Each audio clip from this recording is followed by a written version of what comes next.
फ्रांसीसी उपनिवेश की स्थापना।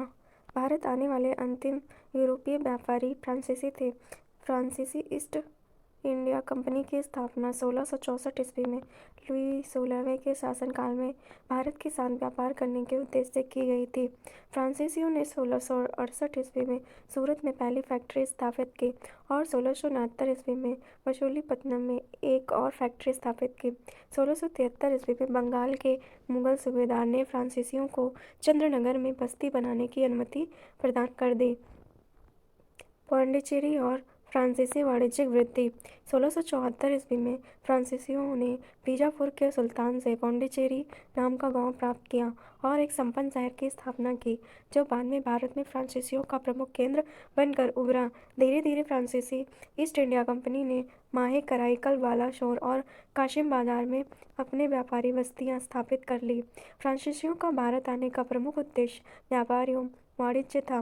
भारत आने से लेकर 1741 ईस्वी तक फ्रांसीसियों का प्रमुख उद्देश्य ब्रिटिश के समान पूर्णतः वाणिज्यिक ही था।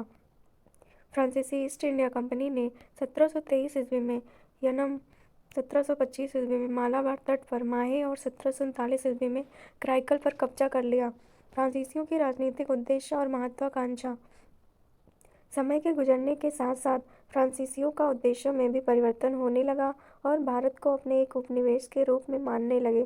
1741 ईस्वी में जोसेफ फ्रांकोइस डुप्ले को फ्रांसीसी ईस्ट इंडिया कंपनी का गवर्नर बनाया जाना इस उपनिवेश वास्तविकता और उद्देश्य की तरफ उठाया गया पहला कदम था।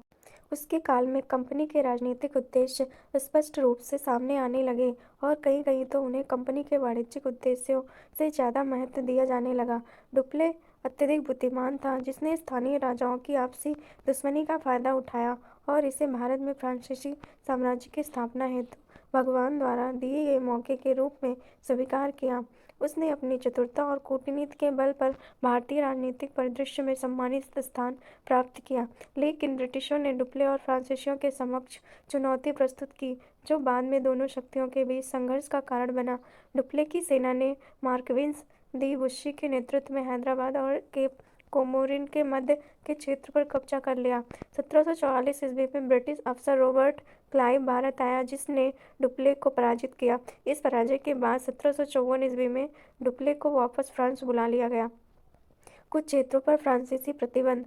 लाली, जिसे फ्रांसीसी सरकार द्वारा भारत से ब्रिटिशों को बाहर करने के लिए भेजा गया था, को प्रारंभ में कुछ सफलता जरूर मिली, जैसे 1758 ईस्वी में कुदलौर जिले के फोर्ट सेंट डेविड पर विजय प्राप्त करना, लेकिन ब्रिटिशों और फ्रांसीसियों के मध्य हुई बांदीवाश की लड़ाई में हैदराबाद क्षेत्र को खो देने के कारण फ्रांसीसियों की कमर टूट गई और इसी का फायदा उठाकर 1760 ईस्वी में ब्रिटिशों ने पांडिचेरी की घेराबंदी कर दी। 1761 ईस्वी में ब्रिटिशों ने पांडिचेरी को नष्ट कर दिया और अंततः फ्रांसीसी दक्षिण भारत का पकड़ को बैठे। बाद में 1763 ईस्वी में ब्रिटिशों के साथ हुई शांति संधि की शर्तों के अधीन 1765 ईस्वी में पांडिचेरी को फ्रांसीसियों को लौटा दिया। 1962 ईस्वी में भारत और फ्रांस के मध्य हुई एक संधि के तहत भारत में स्थित फ्रांसीसी क्षेत्रों को वैधानिक रूप से पुनः भारत में मिला लिया गया।